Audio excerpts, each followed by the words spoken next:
Dr. Jerry, you got the whole world waiting. Been ready for you to start the conversation. Your point of view, it got the haters confused. Leave it up to you to bring us all the good news. Positive vibes and the sex appeal too. Dr. Andre Jerry, can I get an interview?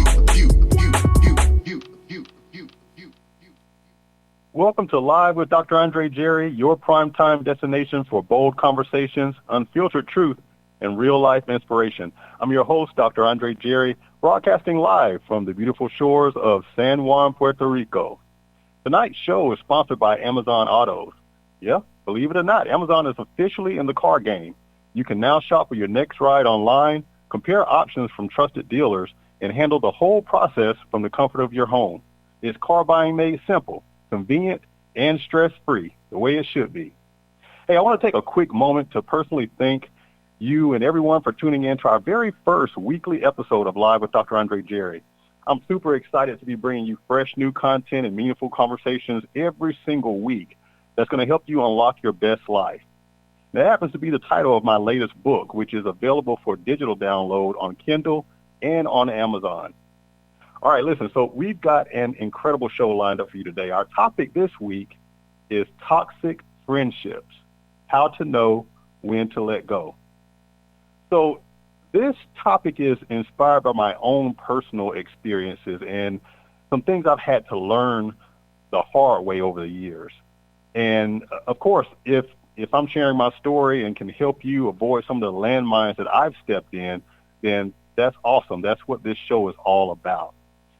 Speaking of things I've had to learn the hard way, I'm going to be completely transparent from the onset and tell you that I wasn't always a good friend. My friends have definitely had to overlook a lot of things with me growing up. And the same with my family. I'm sure they've had their share of experiences with me as well, especially in my teens and 20s. And I'm sure I cut up a little bit in my 30s too. But what I'm trying to get across is that as I delve into this topic of toxic friends and toxic friendships, I'm very well aware that there were seasons in my life where I have been the toxic friend. Okay, so I think maybe we all have at some point of our lives, but hopefully we evolve over time. We learn from our past experiences. We become better friends, better wives, husbands, brothers, sisters, whatever. So tonight's show is not about villainizing one person or the other, but it's about listening to someone else's story and recognizing where similar patterns may exist in your relationships. So this is going to be a powerful deep dive conversation, and we'll be unpacking toxic friendships from a holistic perspective.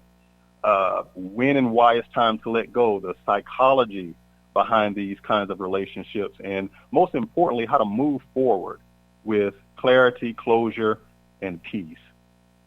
So, like I said, this topic is personal for me because this is something that I've struggled with over the years, holding on to friendships and connections that no longer serve me. And it feels kind of selfish when you say it that way, right? This friendship no longer serves me, so I'm cutting you off. But that's not really where I'm coming from. You see, when a friendship no longer serves you, it just simply means this. It means you don't like the way it makes you feel. It drains your energy. It challenges your peace more than it supports your growth. And no matter how much history you share, in the present moment, you feel misaligned with each other. So that's what we're going to talk about. We're going to dig into the tough, emotional, and sometimes awkward process of releasing friendships that have run their course, even the ones that used to mean everything to us. Okay? So before we dive deep into this topic, I have 5 questions that I want you to consider. Here's the first one. Do you have a friendship with someone that feels more draining than fulfilling? Question number 2. Do you have a friend who seems low-key envious or dismissive of your success? Question 3. Are you always the one making the effort, the one calling, texting, showing up to events, while the other person barely reciprocates? Question 4. Do you find yourself constantly having to get over things, to avoid a fallout or to keep the peace. Things like disrespect, slights, betrayals, things like that. Last question. Has your friendship turned into a cycle of apologies, misunderstandings, and petty arguments? Now, I can just see some of you nodding your head right now. If you're nodding your head or answering yes to any of these questions, then you really tuned in on a good day, because we're going to get into all of that and a lot more in this episode. By the way, I'm finally on TikTok under @DrAndreJerry. So if any of you have comments or questions for me during this episode, please post them, and I'll get to as many as I can. Okay, so let's get started. So just being completely honest, I'll just say that, sometimes loyalty and familiarity and history can keep us tied to relationships and friendships that God has been trying to free us from for years. And I know we've all heard this before, but, there are some friendships that are for a reason. Some are for a season, some a lifetime. We've all heard that before. But there are some friendships that should have ended a long time ago. So listen, like I said earlier, I'm going to share a personal story with you because I believe it relates perfectly to this week's topic. So interestingly enough, tonight's show was supposed to feature a special guest, my childhood best friend, John. But in true John and Andre fashion, we fell out yet again before the show could even air. So John and I have been through a lot together in our friendship. We've had ups, downs, all types of crazy memories. And to be honest with you, I've lost track of the number of times we've fallen out and have reconciled. But here's the thing. This last fallout that we had recently, it made today's topic even more real for me and more necessary, because if I'm going through something like this, I can imagine many others are as well. So I'm not just talking to you in this episode, I'm talking to myself as well. So for context, I'm just going to share some background about my friendship with John, okay? So we met back when we were in 7th grade. Actually, we started out as adversaries, which should have been a telltale sign right there. But I was the nerdy kid at school. I was always the nerdy kid. I was always being teased and bullied.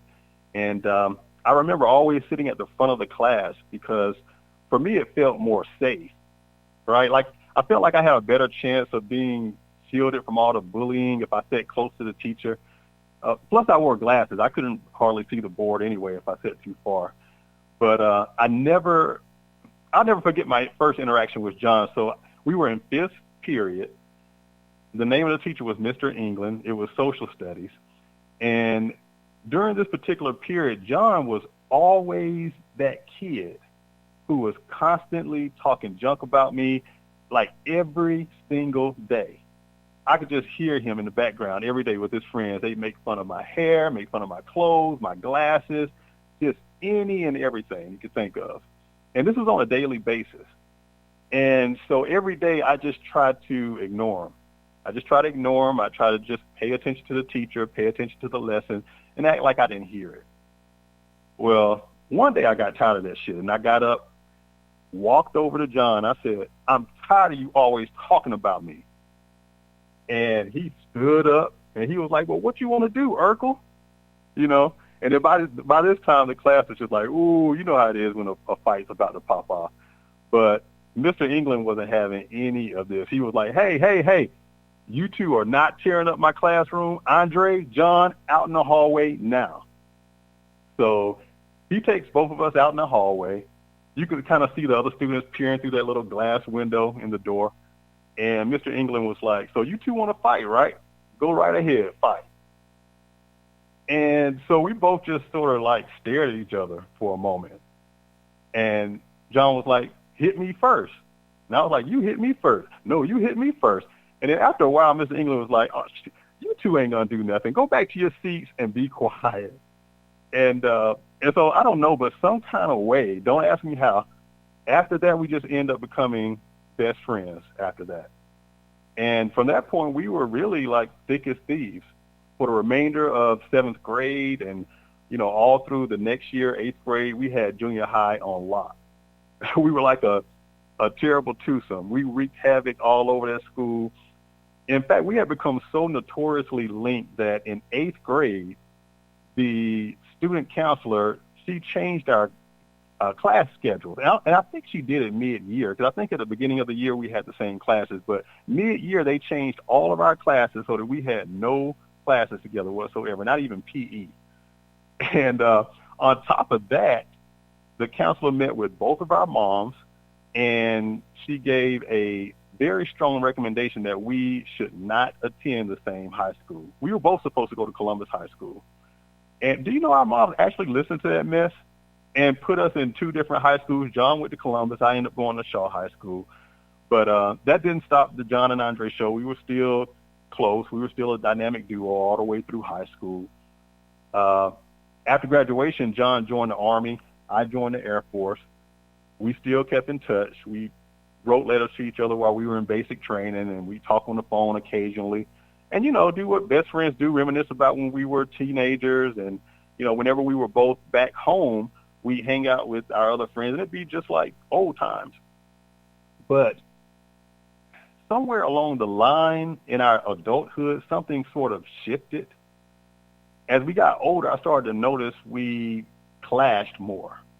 I mean, the connection was still there, but something was off. And at the time, I didn't know exactly what it was, but it gave, I would say, frenemy vibes. It gave like a lingering resentment type vibe. And I don't know, deep down, it just felt like he wanted to kind of see me fail or fall or be humbled in some way. And really no one wants to say that about, or feel that way about their best friend, someone they've known since junior high school. But I know what I felt and what I still feel to this day. And there was something valid there. Now, I told you John and I had numerous fallouts over the decades. I'd say most of those were minor, like squabbles, that best friends go through, growing pains, whatever you want to call them. But I remember the first time I felt really disappointed and hurt by John. It was when I came out to him. I remember I was 19. By then, I already knew I was gay. And I made the decision that I was going to tell my family and my closest friends and just let the chips fall where they fall. Because what I was not going to do was have people in my life, I don't care if they were family, friends, or what, I was not going to have people in my life who did not truly accept me for who I was. So that has always been my stance on that topic, even today. So anyway, with John being my best friend, I told him first. And, thankfully he was cool with it. He didn't treat me any differently. But what bothered me, though, is that I remember telling him to keep it a secret until I, had a chance to tell everybody, my family, my other close friends. Let me just say that this is when I learned my best friend's biggest weakness. He cannot keep a secret. He gossips more than any woman I ever met. So, by the time I went to tell my other close friends that, I had something I needed to tell them, they were all like, oh, I already know you're gay. John told me. I don't care. It is funny now, but back then I was pissed because my whole thing was, well, what's the sense of having a best friend if they can't keep your secrets? Like in my teenage mind back then, that was the main perk of being best friends with someone. You had a confidant, a built-in confidant, a support system, someone you could share private things with, even things that your parents and your siblings didn't know. And so you would think I would have learned my lesson after all of that, but I continued to force this expectation on him, this fallacy that best friends keep your secrets. So I tell him a secret and then another secret and another, and each and every time I'd be disappointed. And I'm sure that was the cause of the majority of our fallouts back then, until I finally learned to adapt, right? It took me a while to just get it and understand that keeping secrets is not John's strong suit. And to continue to share private and sensitive matters with him and continue to expect him to keep my confidence, that was an error on my part, because he's already demonstrated that he's not willing or capable of keeping a secret. So, after years and years, I finally adapted, and I just stopped telling them shit. And once I did that, things were less bumpy with us. Still bumpy, but, less so. And even today, he's still, sort of messy like that. Not too long before we fell out this last time, he casually spilled some tea about a mutual acquaintance that we have. I'm not going to name their name because they're probably listening. But it was some private and personal stuff that I'm sure that was shared in confidence and stuff that the other person wouldn't want others to know. And I know if he's told it to me, he's told it to others. He just has a problem. I'm getting off track. So anyway, going back to me coming out to my friends and family, the great thing was this, okay? No one cared that I was gay. So that was a relief. The not so great thing was my best friend betrayed my confidence. And at that time, that was a big deal to me because it wasn't his secret to tell, but if you put everything in perspective, we were 19 and 20 years old at the time. So, I didn't really understand back then that it was a character flaw. I just kind of wrote it off as a one-off loose lips kind of thing. But somehow we were able to, get past that, move on. I was just so glad that all my friends and family accepted me and didn't reject me because I know for a lot of people that's not their experience. And, I could have handled it. I know me. I could have handled it, but it would have really sucked. So I was lucky in that regard. But, yeah, if I'm being honest, that was the first layer of resentment that I had towards John. I'd say it was a relatively small wound that just never really healed properly. There was another critical moment in my life when I really, really, really needed my best friend's support. It was back when I was 25, 26 years old. I was wrongfully accused of a crime, and I was fighting like hell to get my name cleared. So when my attorney was preparing my defense, he asked me for a list of names of people who could provide a character witness for me. Essentially, these people would have to agree to testify in court on a specific date, right? Of course, the first name I gave him was my best friend, John, who's known me forever, right? It was a no-brainer. Well, of all the names I gave my attorney, I'll let you guess which one declined to provide a character witness for me. You guessed it. My best friend, John. Oh, and his reason for declining? He had to work. When my attorney told me that, I was flabbergasted. And what's crazy is that we weren't even in a fallout during that time. I mean, and don't get me wrong, that still would have been effed up, but at least I could halfway have understood that. But to hear that your best friend was wrongfully accused of a crime, he's fighting to clear his name, and you mean to tell me you couldn't even take one day off, not even a full day. We're talking about a few hours to come to court. You couldn't do that to provide a character witness for someone you've known at that point for over a decade. Are you kidding me? I was livid. Thankfully, everything worked out. Everything worked out for the best. I was able to clear my name without John's help. But that hurt. Even when I talk about it now, it kind of stings a little bit. And I don't think I talked to John for almost a year, maybe 2 years behind that.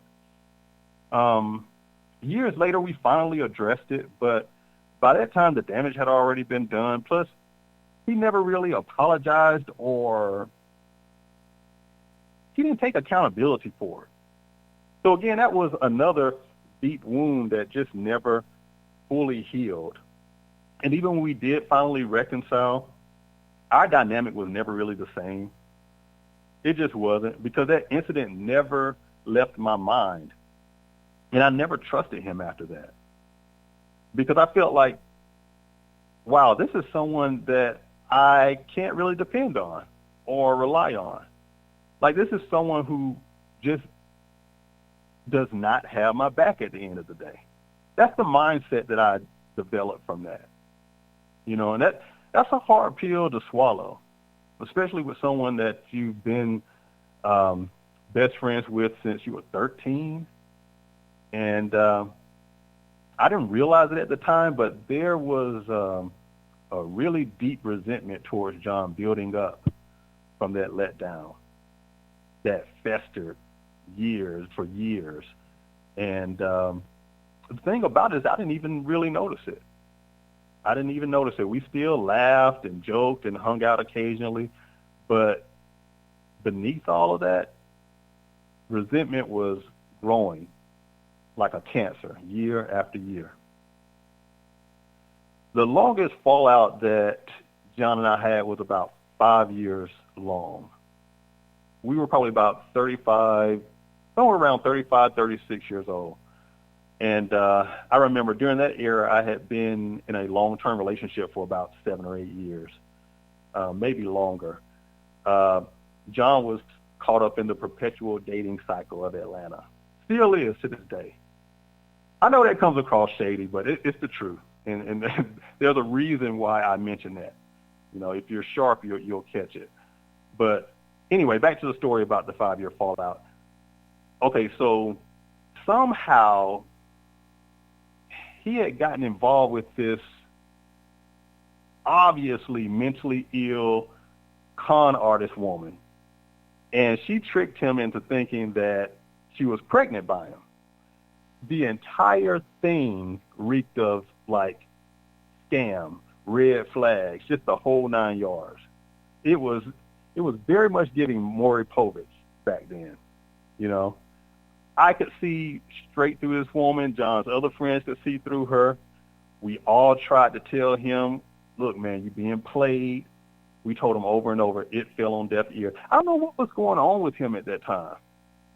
But it was like he was hell-bent on buying into this fantasy that he was about to be a father. And eventually, I'm not sure how it all came about because I tried to keep a certain distance from it because the whole thing was just so stupid to me. But somehow John found out that the ultrasound the girl showed him was fake. And if I remember correctly, I think she got it off of Google Images or something. It was just scandalous. And so anyway, so John came to me. He broke the news that, it was a fake ultrasound. She's not really pregnant or what have you. He was all devastated or whatever. I think he may even cried a little bit. He was really, truly devastated and really bought into this charade. But by this point, I was just so done and disgusted by him and just the whole thing because it was such an obvious stunt. And in retrospect, I can see he probably was looking for me to be empathetic in that moment. I just didn't have it in me. I did not have it in me. Anyone who knows me knows that my tolerance for BS is extremely low. But I remember it very well. In that moment when he was telling me this stuff, it just seemed like all of my frustration and resentment that had been building up over the years just came all rushing to the surface. And I just went off. I was like, look, this is some 20-something foolishness. You are too old to be falling for some BS like this in a stupid relationship like this. This is why I can't stand being around you. All you talk about is ignorant BS. We told you this girl was scamming you. You wouldn't listen. We begged you to leave her alone. Now all the shit hits the fan, and we're all supposed to rally around you and give you sympathy when you're just being stupid. I just went off. I called him all types of morons, idiots, stupid, dumb, not on my level. Why do I even waste time with this sham of a friendship? I mean, I just let it rip. And I cussed him out for old and new. And, it wasn't even about the girl at that point anymore. It was just about everything. Everything came out, all the back and forth.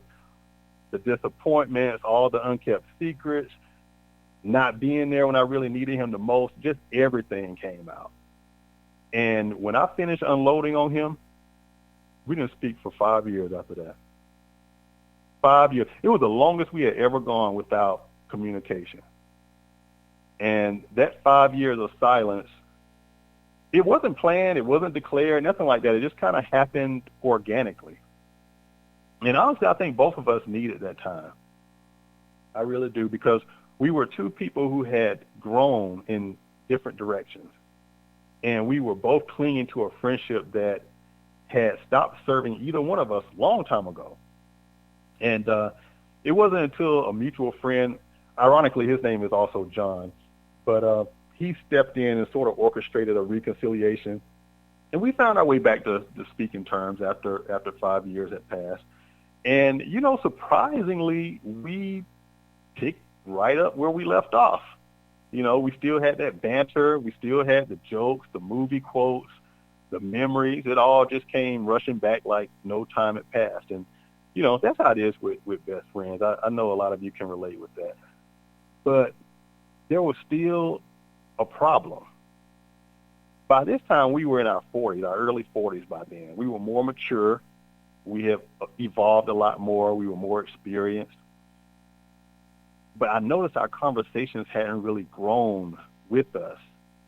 You know, it felt like we were still stuck in a time capsule, and we were just reliving the past instead of using that reconciliation as an opportunity to build something new, build a more mature version of our friendship. But, you know, instead of all that, we never talked about our lives in any meaningful way. You know, we never talked about business ventures or spiritual growth. We never talked about relationships. We had been in a number of relationships by that point and could have swapped stories and ways we grew from those relationships, personal transformation, all types of stuff we could have talked about. But it was all nostalgia all the time. That's all we did. And for me, that it wasn't enough anymore. Because we were in our 40s. We were both educated, both accomplished. We were both doing well in our respective careers and lives. We were really leading the pack in terms of all the friends that we grew up with. So there was just a lot we could have shared, a lot of value we could have exchanged that would have propelled us both forward. But just none of that was happening. Like I said, it's like we were stuck. We were stuck in this type of friendship that only knew how to exist in a rearview mirror. And so even with all that, kept, you know, trucking along. And over time, I noticed that those same old feelings of frustration, resentment, they started to creep back up to the surface. And it just seemed like every time we connected, I started to feel like I was like shrinking myself to fit in this outdated version that he kept trying to hold me hostage to. And that's when I knew. I was like, this friendship isn't evolving. And neither was I as long as I stayed in it. And I know a lot of you can relate and have a similar situation with your friend, particularly if you grew up together.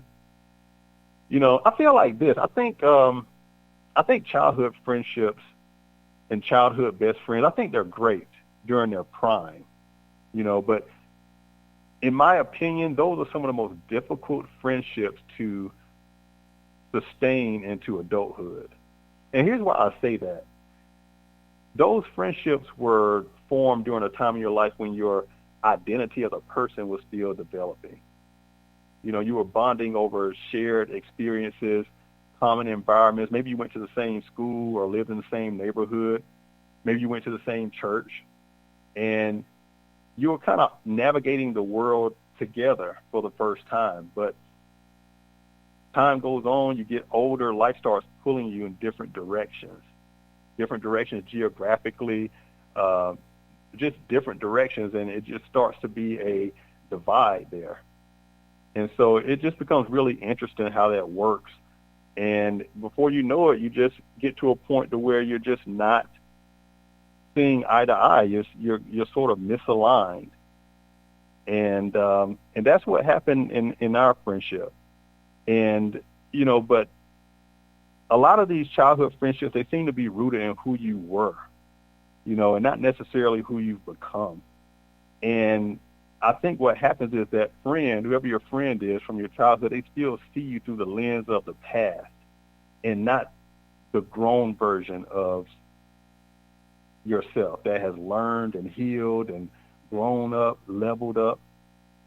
It's like they still remember who you used to be, but they have a struggle trying to embrace who you are now. And that sort of thing can lead to subtle tension and unspoken expectations and just, like I said before, a misalignment. But if you're able to hold on to friendships like that and have them grow with you and have friendships that adapt and mature and honors your evolution as a human being, then that's when you found something rare. And you really are blessed if you have one of those types of friendships, And it's not to say that you're not going to have your share of challenges or issues, because every relationship is going to require effort and patience and forgiveness. But what I'd invite you to pay particular attention to are patterns, especially if you notice a theme of recurring fallouts, emotional disconnects, or energy that feels draining or just off. Because sometimes what we call a friendship is really just a habit or an emotional obligation, right? And we don't realize it until we start losing our peace. It starts costing us our peace. We're going to pause here for a quick commercial break, but when we come back, I'm going to walk you through the most recent and final fallout that I had with my best friend.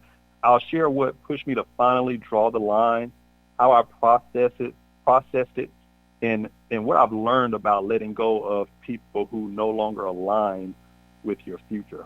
Plus, I'm going to leave you with some key takeaways that I hope will help you navigate your own friendships with more clarity, discernment, and peace, so that you can make the necessary adjustments that you need to make to protect your energy and honor your growth. All right, so you don't want to miss this. Stay tuned. We'll be right back. Are you an unpublished author with a book idea or concept that you'd like to get published? Need help with editing, copywriting, formatting, and other tedious tasks that are required to successfully publish a great book? Fast-track your next book release with Just Because Publishing. Just Because Publishing specializes in helping new and unpublished authors convert their manuscripts into completed published works that are featured on Amazon, Audible, and other major retail platforms. Ready to get started? Email justbecards@gmail.com or visit justbecards.com for more information. Just Be Cards, creating a buzz just because. Looking for your next car? Amazon Autos has you covered. With just a few clicks, you can shop a wide selection of new vehicles, compare prices, read reviews, and even arrange pickup or delivery, just like ordering anything else on Amazon. It's the future of car buying. Simple, transparent, and all online. Backed by Amazon's trusted network and partnering with local dealerships, Amazon Autos is redefining how we shop for cars. Visit amazon.com/autos and drive into the future today. You're back live with Dr. Andre Jerry.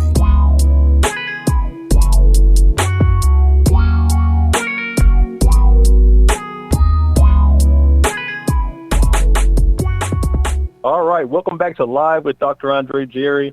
Hey, if you're just tuning in, we spent the first half of the show unpacking the complexities of childhood friendships, how they're formed, how they evolve over time, or sometimes don't evolve, and the signs that a connection may have outlived its season. So to bring this topic to life, I'm sharing a deeply personal story about my own best friend, the struggles we faced, the unresolved tension, and how years of silent resentment ultimately brought our friendship to a close. Now, in the second half of the show, we're going to continue down the road of this personal story and walk through the final, and I do mean final, fallout that ultimately led me to close the chapter on this friendship. So let's get back into it. Okay, so this most recent fallout with John wasn't about one particular thing. At first appearance, it would seem that way, but it really was the culmination of everything I mentioned earlier. the unresolved tension, the emotional distance, and the subtle resentment. But what ultimately pushed things over the edge for me was a pattern. It was a pattern that had become too obvious for me to continue to ignore. And that was his half-hearted approach to friendship and his consistent lack of support. So I mentioned at the start of the show that originally John was supposed to be my guest for this show, but we fell out before the show could air. Really, it wasn't so much a fallout as it was I just decided that it'd be best to cancel his appearance. And I'm going to tell you why I did that. I'm going to tell you exactly why. So John has known about my radio show since it first aired in 2022. But it's not really something that I mentioned a whole lot in our conversations because he never really showed any genuine interest in it. You know, like he would never ask like, hey, how's the show going? Or, hey, I caught your last episode. It was pretty good. Or I'm going to post your upcoming episode on my social media. You know, nothing like that. No type of support, no feedback, nothing. In the early days of the show, I think I may have sent him a link to a couple of shows. And he would always make it a point to be busy or, you know, have some excuse as to why he wouldn't be able to catch the show. That type of vibe. So I was like, okay. I kind of took note of that very early on, and I adjusted accordingly. You know, I didn't really mention the show to him much at all after that because I knew deep down that I was dealing with a hater. But I overlooked it. I did. Just on account of our history together, you know, loyalty. We just, you know, we're coming off of a 5-year reconciliation, and I just didn't want to come across petty, you know. I just wanted to keep the peace. But even with all of that, I still extended an invitation to him to be on this particular episode, which originally I titled the show, What About Your Friends? How to Know When to Let Go. Because I felt that having him on the show would be, I don't know, I felt like it would give more texture to the show since the topic was going to be about friendships. And the idea was to explore the dynamics of long-term friendships, right? We were going to talk about our decades-long friendship, the highs, the lows, how our friendship has evolved over time, which it wouldn't have never worked anyway. It wouldn't have worked because our friendship hadn't evolved. That was the problem. So it just never would have worked, and that was a bad idea on my part, and I take responsibility for that. But initially, he accepted the invitation, and, you know, we were both looking forward to it. Meanwhile, my April episode was just like a few days away. So I thought to myself, why not send him a quick email reminder to tune in to that show, right? Normally, I wouldn't have even bothered. You know, I wouldn't have bothered because, you know, he's never shown much interest or initiative in supporting the show anyway. So, but, you know, I try to give people room to grow or whatever. So, and since he was scheduled to appear on the very next episode, I just figured there was no harm in it. You know, maybe this time he'd actually tune in. And to be clear, this is not like I'm hurting for listeners or anything. The show has an international audience.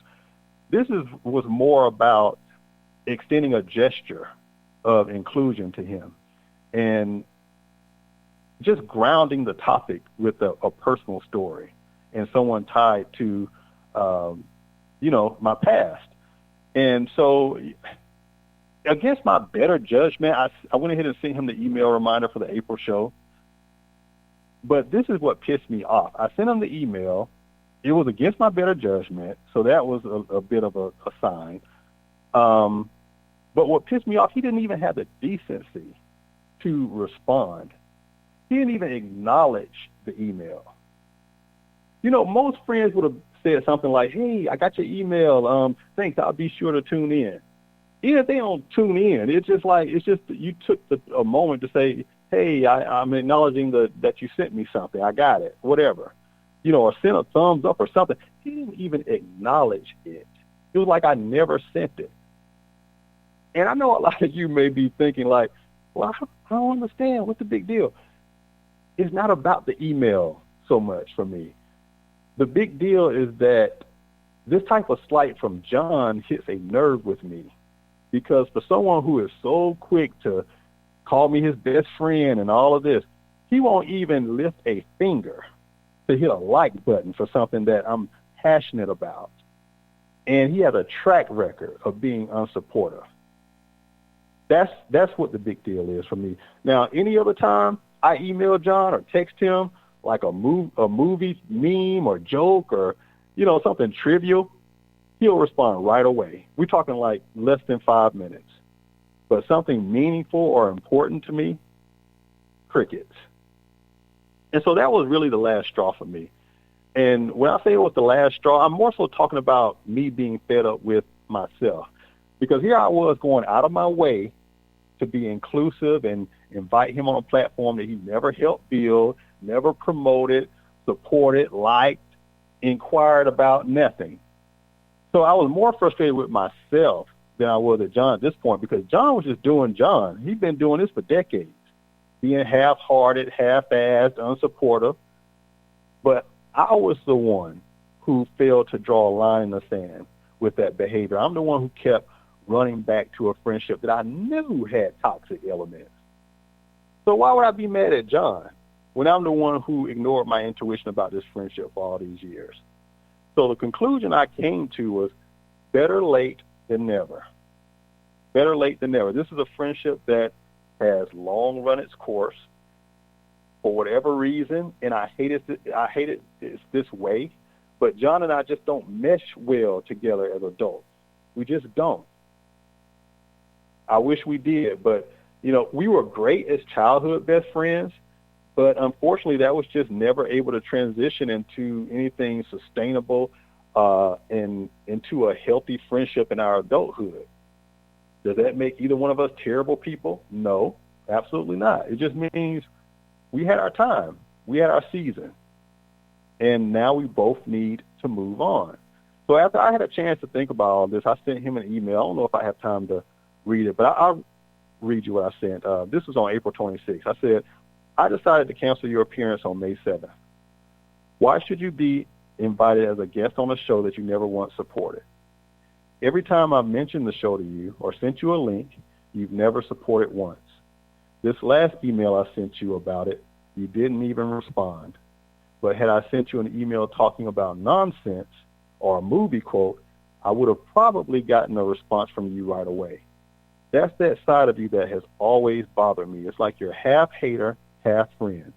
Hashtag Gemini. I just don't have the stomach for friendships like this.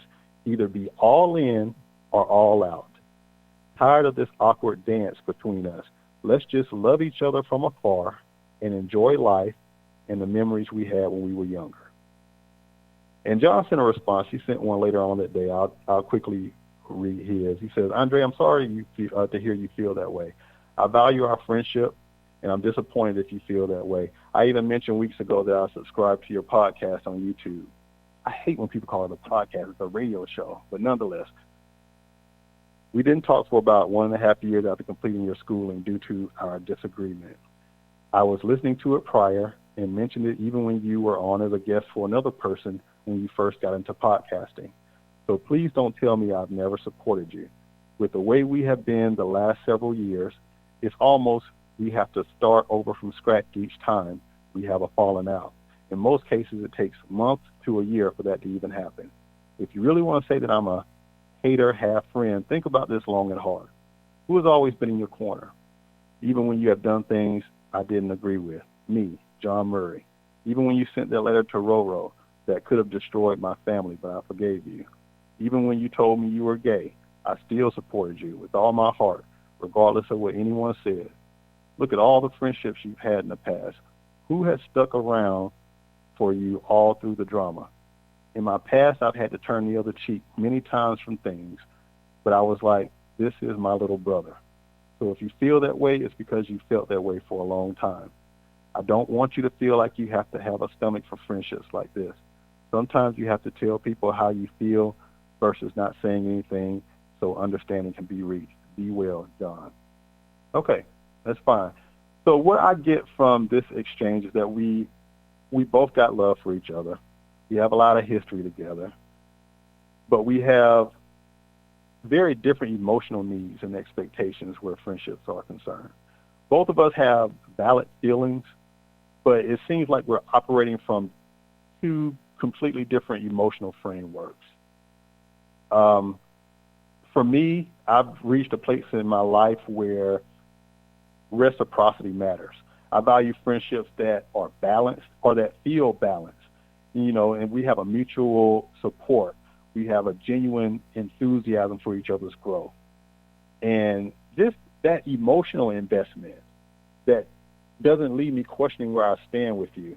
I want people around me that show up 100%, not half-hearted, not halfway, not half-assed, not when it's convenient, not out of guilt, not out of habit, just consistent with clarity and with intention. And when I think about John's email and I read it, I understand he's operating from his own emotional framework. I guess he feels like his loyalty over time, all the time that we have in our friendship should count for something. From his perspective, he's been there for me through major life moments and through my coming out and all the past conflicts we've had and, all of that. And to him, I guess he feels like that long-standing loyalty should grant him like a permanent grace, like a lifelong pass. Even if his current actions aren't in line with what I need. In his mind, it feels like I'm being supportive. I guess support for him doesn't look like a constant engagement and outward celebration, all the things I like. Being there quietly should be enough. And, honestly, I get that. I really do. I don't think he's being malicious or intentionally dismissive. I just think we've grown into two different people with just two different definitions of what friendship looks like. And that's really the heart of it. So it's not about malice. It's just about misalignment. We just don't define support the same way. A lot of times growth is going to mean that relationships are going to outgrow their original shape and their original form. And sometimes no matter how much history you have, or how much you try to contort yourself into, a friendship that isn't working, sometimes evolution is just going to lead you down different paths. So, that can be painful. It doesn't feel good, but it's also freeing, because, as I move on, I'm going to honor what we had, but I'm also honoring the fact that I need to move forward. So I'm sort of using this story as a mirror, not just for me, but hopefully for you too, because maybe you have a John in your life too, I don't know. We have our decades of history. We laughed, we cried, all of that. You support each other. So the love was real, but like I said, what I've come to realize is that history alone just isn't going to be enough to sustain any type of meaningful friendship. Our emotional needs are just too different, and expectations just aren't lining up. So neither one of us are wrong, really, to be real about it. We just define friendship differently now than we did when we were younger, and that's what I want you to take away from today's show, really. If people will show up in your life based on their idea of what love is, what loyalty is, what friendship is. But the real question is, does that match your needs today? Sometimes we don't realize how different our definition of support is from other people. And if you're not careful, you're going to keep making excuses for people's behavior based on who they used to be and the standing that they used to have in your life. For me, this final straw wasn't like one big betrayal. It just was the weight of a lot of small moments and missed opportunities for him to show up and support or just simply respond. Too many times I felt unseen and undervalued and just sort of dismissed. And I'm not really into, at this point in my life, lowering the bar to accommodate someone who just doesn't have the capacity of meeting me where I am today. So here are the teaching moments here. And I really want you to take note of this. Just because someone's been in your life forever, it doesn't necessarily mean that they fit into your future. And just because someone loves you don't mean they know how to love you, how to support you. And just because you've forgiven the past, you don't have to ignore what's happening right now in the present. Okay? So this is not about bitterness. It's about, establishing boundaries. It's about recognizing when a relationship has sort of shifted and has run its course, and it's gone from being something enjoyable to something draining. And it's about acknowledging when the friendship has become more one-sided than anything else, and it's not reflecting the growth that you worked really hard to achieve in your life. So as we close out today's show, I'm going to invite you to take inventory of your friendships, because I know I'm not the only one going through something like this. We all have various ways that we are experiencing the same thing. So I just want you to ask yourself this as we close out. Am I holding on to friendships out of guilt or obligation? Do I feel celebrated by this person, by this friend, or do I just feel tolerated? Am I showing up fully in this friendship, this relationship, while they continue to show up halfway? Think about that. And if the answer to those questions leaves you feeling in any way unsettled, it may be time to reevaluate some things. And I'm here to tell you that's perfectly fine. It's okay. It doesn't mean you hate them. It doesn't mean that you're being petty or spiteful. None of that. It just means you're choosing alignment and peace and self-respect. And sometimes that means loving people from a distance. And that's where I landed things with John. I don't have any malice towards him. I'm not angry at him. I'm not trying to erase the memories and the good times we shared. None of that. But I've learned that peace sometimes requires distance. And closure is an inside job. I mentioned that on a show long ago. The other person is not always going to agree or understand your decision.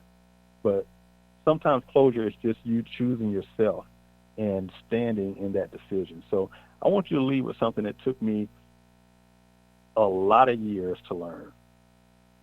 You are not obligated to keep people in your life just because they've been there for a long time. Longevity doesn't equal loyalty. And love, when it's real love, is never going to make you question your worth, your value, or your voice. Okay? So let this be your confirmation to evaluate your circle. And if something or someone feels off, then trust that feeling, because you deserve to be surrounded by people who see you, who support you, who celebrate you, not people who want to keep you tethered to who you used to be. So if you got to let some people go, let them go. Let them go in peace. Let them go with love and with maturity, but nonetheless, let them go if they're holding you hostage. All right, we're at the end of our show for today, and I really want to thank you guys for spending the hour with me and listening to this personal story that I hope you were able to take something away from. If you were, please share this episode once it's archived and send it to someone who may need to hear it. Special thanks to our sponsor, Amazon Autos. We really like that they're making it easier than it ever was before to shop for your next car with confidence and with convenience. I want you to be sure to follow Live with Dr. Andre Jerry on social media and all major streaming platforms. And be sure to join me next Wednesday, same time, 6 p.m. Eastern, for the next live broadcast of Live with Dr. Andre Jerry, exclusively on the Artist First Radio Network. Until next time, you guys stay grounded, stay grateful, stay growing. I'm Dr. Andre Jerry. This is Live with Dr. Andre Jerry, and I'll catch you next Wednesday, May 14th at 6 p.m. Eastern. All right, good night, everybody.